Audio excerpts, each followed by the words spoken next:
Hello students, मैं doctor Z के राय दृष्टि फिजिक्स यूट्यूब चैनल में आप सभी का एक बार फिर से स्वागत है। आज के इस वीडियो में हम लोग टेम्परेचर के बारे में सीखेंगे। आइए सबसे पहले जानते हैं कि टेम्परेचर होता क्या है।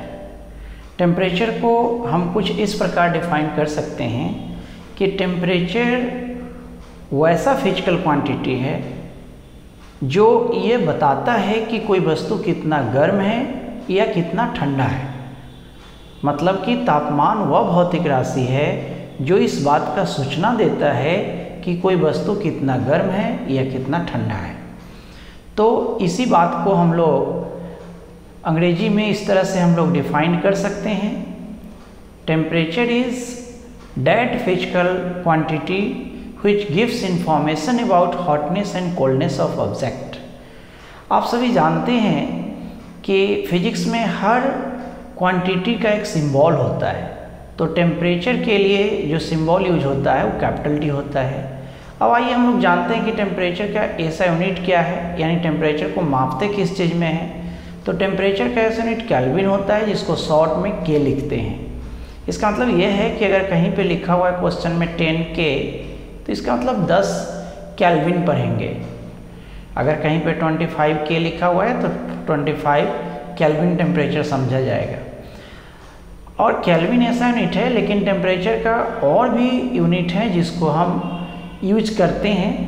जैसे अदर यूनिट इसका है डिग्री सेल्सियस। डिग्री सेल्सियस को कुछ इस तरह से लिखा जाता है शॉर्ट में, डिग्री सेल्सियस। फिर इसका एक और यूनिट है डिग्री फ़ारेनहाइट। हम लोग अक्सर देखते हैं कि शरीर का तापमान डिग्री फ़ारेनहाइट में ही मापा जाता है, और मौसम का टेम्परेचर जो न्यूज़ में बताया जाता है वो डिग्री सेल्सियस में बताया जाता है। अब टेम्परेचर मापने के लिए हम लोग यूज किस चीज़ को करते हैं? टेम्परेचर मापने के लिए जिस डिवाइस का यूज होता है उसको कहा जाता है thermometer. Device use to measure temperature is called thermometer. अब सवाल इस पर क्वेश्चन कैसे आता है एग्जाम में? तो कई बार क्वेश्चन ऐसे आता है कि सबसे पहला बेसिक क्वेश्चन तो यही आता है कि आपका टेम्परेचर डिग्री सेल्सियस में दिया रहेगा, उसको डिग्री फ़ारेनहाइट में कन्वर्ट करना है, या फिर डिग्री फ़ारेनहाइट में दिया है उसको डिग्री सेल्सियस में कन्वर्ट करना है, या फिर केल्विन को डिग्री सेल्सियस में, या फिर डिग्री सेल्सियस को केल्विन में कन्वर्ट करना है। तो आइए हम लोग अब सीखेंगे कि किस टेम्परेचर को एक यूनिट से दूसरे यूनिट में कैसे कन्वर्ट करते हैं। How to change temperature from one unit to other unit. तो इसको सीखने के लिए हम लोग आइए क्वेश्चन के हेल्प से इसको सीखते हैं। जैसे हमारे सामने एक यहाँ क्वेश्चन है, convert 100 degree Fahrenheit temperature two degree Celsius. यहाँ पे ये डिग्री फ़ारेनहाइट है और ये डिग्री सेल्सियस है लिखा हुआ, ठीक है। तो चलिए इस क्वेश्चन को हम लोग सोल्व करते हैं। तो स्टूडेंट, जब भी डिग्री फ़ारेनहाइट को डिग्री सेल्सियस में बदलना हो या डिग्री सेल्सियस को डिग्री फ़ारेनहाइट में बदलना हो, तो उसके लिए एक फार्मूला है जिसको हम सभी लोगों को याद रखना पड़ता है। उसके लिए एक फार्मूला है degree Fahrenheit equal to 9/5 degree Celsius plus 32। तो इस फार्मूला के हेल्प से अगर डिग्री सेल्सियस में वैल्यू दिया हुआ है तो डिग्री सेल्सियस की जगह पर उसके वैल्यू को पुट करेंगे और डिग्री फ़ारेनहाइट को कैलकुलेट कर लेंगे। अगर डिग्री फ़ारेनहाइट में दिया है तो इसके स्थान पर उसके वैल्यू को पुट कर देंगे, डिग्री सेल्सियस निकाल लेंगे। तो हमारा जो यहाँ क्वेश्चन है उसमें डिग्री फ़ारेनहाइट का वैल्यू दिया हुआ है, कितना दिया हुआ है? 100। तो यहाँ पर डिग्री फ़ारेनहाइट के जगह पर हम लोग 100 रखेंगे plus equal to 9/5 degree Celsius plus 32।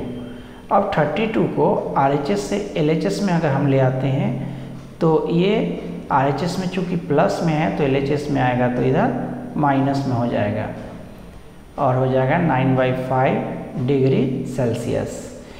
अब 100 में से 32 अगर हम घटाते हैं तो 68 बचेगा, और इधर 5 जो डिवीज़न में है इधर आएगा तो मल्टीप्लिकेशन में आ जाएगा, यानी भाग में है तो गुना में आ जाएगा, और 9 जो ऊपर गुना में है तो वह भाग में आ जाएगा। तो इस प्रकार से डिग्री सेल्सियस एक साइड हो गया और इसका वैल्यू एक साइड। अब इसको अगर हम सोल्व करते हैं तो 68 में 5 से मल्टीप्लाई करेंगे तो कितना आएगा, तो 8 × 5 = 40 और 5 × 6 = 30 अच्छा 34 और बाई 9। तो इसको जब हम 9 से डिवाइड करेंगे तो आपके पास इसका वैल्यू आएगा 36.66 डिग्री सेल्सियस का वैल्यू आया। तो इसका मीनिंग क्या हुआ, इसका मीनिंग ये हुआ, इसका मतलब ये हुआ कि 100 डिग्री फ़ारेनहाइट जो होता है वह 36.66 डिग्री सेल्सियस के बराबर होता है। तो इस तरह से हम लोग डिग्री फ़ारेनहाइट को डिग्री सेल्सियस में बदल सकते हैं। अब हम लोग एक और क्वेश्चन की हेल्प से देखेंगे कि डिग्री सेल्सियस को डिग्री फ़ारेनहाइट में अगर बदलना हो तो उसको हम लोग कैसे बदलेंगे। ये डिग्री सेल्सियस है और ये डिग्री फ़ारेनहाइट है। तो चलिए इस क्वेश्चन को भी सोल्व करने के लिए हम लोग फॉर्मूला वही लगाएंगे जो पिछले क्वेश्चन में हमने फार्मूला यूज किया था, यानी डिग्री फ़ारेनहाइट = 9/5 डिग्री सेल्सियस + 32। लेकिन इसमें क्या है कि वैल्यू जो दिया गया है वह डिग्री सेल्सियस का दिया गया है।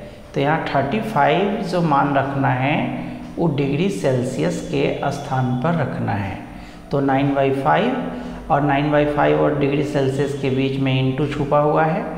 तो 9/5 × 35 + 32। अब हम जानते हैं कि 5 के टेबल से ये कट जाएगा, 5 × 7 = 35। अब उसके बाद इसको 7 में 9 से मल्टीप्लाई करेंगे तो 9 × 7 = 63 अब +32 इसको हम जोड़ देंगे तो आपको आ जाएगा 3 × 2 = 5 और 6 × 3 = 9 यानी 95 डिग्री फ़ारेनहाइट। इसका मतलब ये हुआ कि 35 डिग्री सेल्सियस जो होता है वह 95 डिग्री फ़ारेनहाइट के बराबर होता है। तो इस तरह से हम लोगों ने सीखा कि डिग्री सेल्सियस को फ़ारेनहाइट में कैसे बदलते हैं और फ़ारेनहाइट को डिग्री सेल्सियस में कैसे बदलते हैं। अब आइए एक क्वेश्चन देखते हैं जिसमें कि डिग्री सेल्सियस को अगर केल्विन में बदलना हो तो कैसे बदलेंगे।